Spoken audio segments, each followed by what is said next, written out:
Blessed be everyone, welcome to my YouTube channel. Today's video is all about the moon card of the tarot, and I chose the moon card for two reasons. One, because we mentioned this, we had a little short chat about it, I think in one of my YouTube lives, about how I would view the moon card from a Wiccan perspective, so I wanted to talk about that.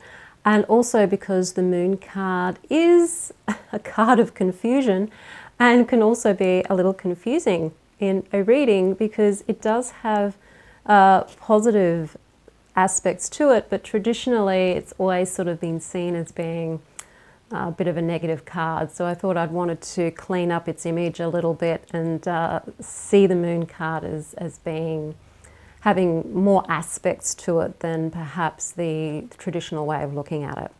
Before we do that though, I'm Sandra from MysteryWitchSchool.com, author of Crafting Your Wiccan Path. If you want to know more about Wicca and witchcraft and shadow work and of course tarot, hit the subscribe button and the notification bell so that you don't miss any videos.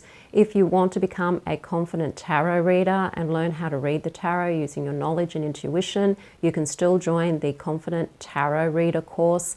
We're about to launch the second lesson live over Zoom this week. But it's okay if you want to join up after you've seen this video because I'm making it an evergreen course and you can watch all of the Zoom lessons via replay in the course portal. So you can still do the course and still ask me questions and graduate and everything without necessarily attending live, if that suits you better. The link to that course is in the description field below this video. So the moon card. When I first learned tarot, it was just after I discovered Wicca again. And I was working with the Mythic Tarot deck by Juliet Sharman-Burke. And her way of looking at the moon is a little bit more friendly than, say, the more traditional ways of looking at it, like those old tarot books. And I really respected the fact that more modern, maybe tarot creators are seeing the moon in more of a respect of the yin energy, the feminine energy, whereas in the past it was probably not understood, which makes sense given that the moon represents the feminine and the feminine is terribly misunderstood. So I wanted to talk about the moon card, particularly this is the Waite-Smith deck. It's the most common deck you're going to find in most tarot books. That's why I'm using it. It'll be quite familiar to you.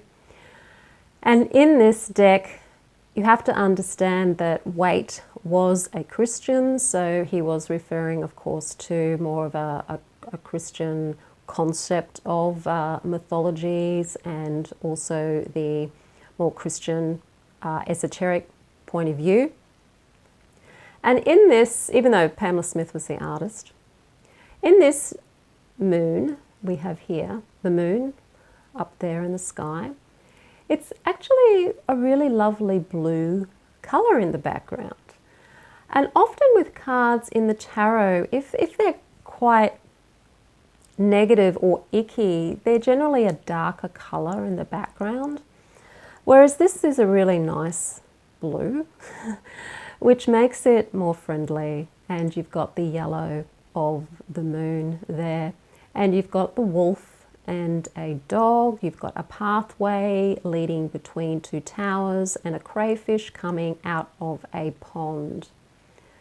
And the imagery with this card is really a journey into the subconscious mind, the journey between the wild self of the wolf, perhaps our more innate nature, and our domesticated self, the dog. And our domesticated self is the part of ourselves that's been socialized and also being conditioned. And there's positive and negatives within both the wild self and the domesticated self. And so the crayfish is coming up out of the water of the subconscious mind, and the crayfish in many ways is ourselves, going through this journey between these polarities of ourselves. and heading towards the mountains. And the mountains in the tarot represent something we want to achieve or something that we're aiming for. They also represent the challenge, of course, getting to that goal at the top, but they are still about a pathway and that we're on a journey. And this card, we're very much on this journey to understand ourselves. The interpretation of this, of course, does make sense, because when we are on this journey in the subconscious mind, we can be confused. It can be confusing. We can sometimes not know what's real and what isn't, because a lot of what we believe is real isn't real, and a lot of the things that we believe about ourselves and the world are illusions. So the moon's just pointing these things out to us, that things aren't always as they seem, and sometimes you may think something is real when it's not. So yes, the moon card is about illusion and delusion and confusion and all the illusions, I guess, but it's more about understanding that it's just revealing the truth of our consciousness in 3D reality. That what we sometimes perceive isn't actually what's really there. And it's a wake-up call for us to take a step back and perhaps see what is deception and what might be real. So it's not necessarily a bad thing. None of that is bad. It's just how it is. We're conditioned to see the world in a certain way, and we will keep seeing the world that way until we realize perhaps that it's a different way.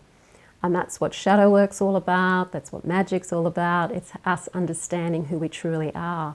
And when we get to the moon more in a self-development perspective, after the hopes and dreams of the star, we're starting to look at what's in our way of achieving what it is that we do want with the star card, and to iron out all of those illusions, and that includes our beliefs about ourselves and the world around us. The positive spin on this card, and I see that as a positive thing, and that's why I do tarot coaching and not necessarily tarot reading for, as in fortune telling, because I like to use the tarot as a way of tapping into the subconscious mind and just seeing what it is that we are experiencing and feeling and what's likely to happen as a result of that. This is also about cycles. It's about the cycles of the moon, waxing and waning. So it's about those cycles.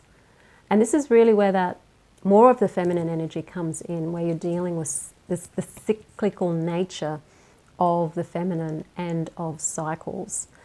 The goddess energy here that can take you into your deepest soul self and reveal to you what is real and what isn't real is what the moon card can do for you, particularly if you're meditating on it or working with it.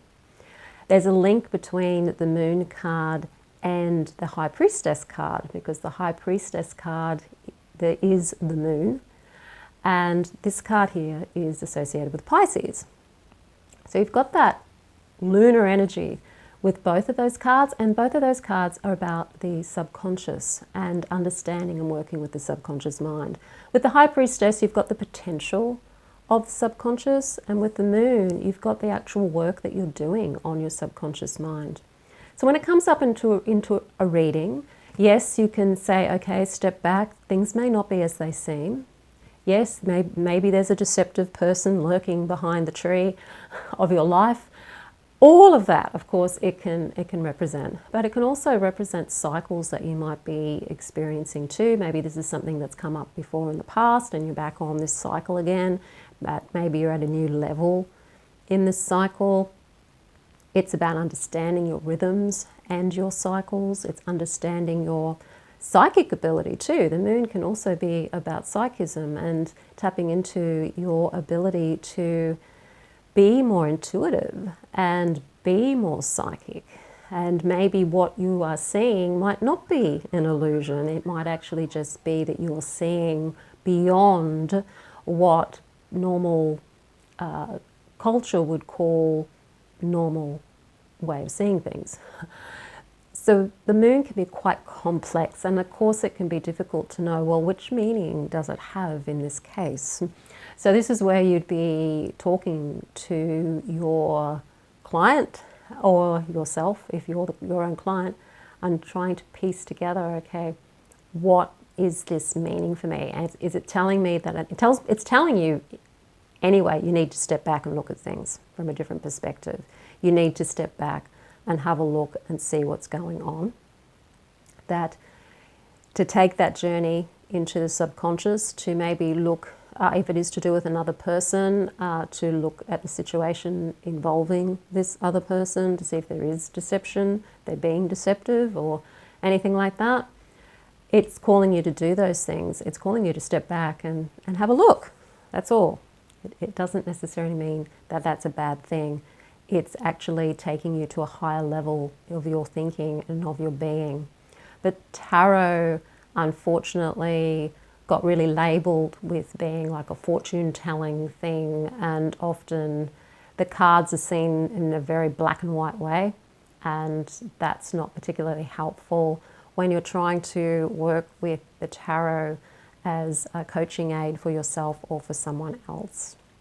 So if you want to become a confident tarot reader or a tarot coach, tarot consultant, however you want to use your tarot cards for yourself and for other people, and you want to use your knowledge of the cards and your intuition to confidently read the tarot cards, do take a look at my course, The Confident Tarot Reader. The link is in the description field below this video. If you like the video, hit the like button, share it with your friends. Don't forget to subscribe. I am Sandra, and I'll see you on the next video.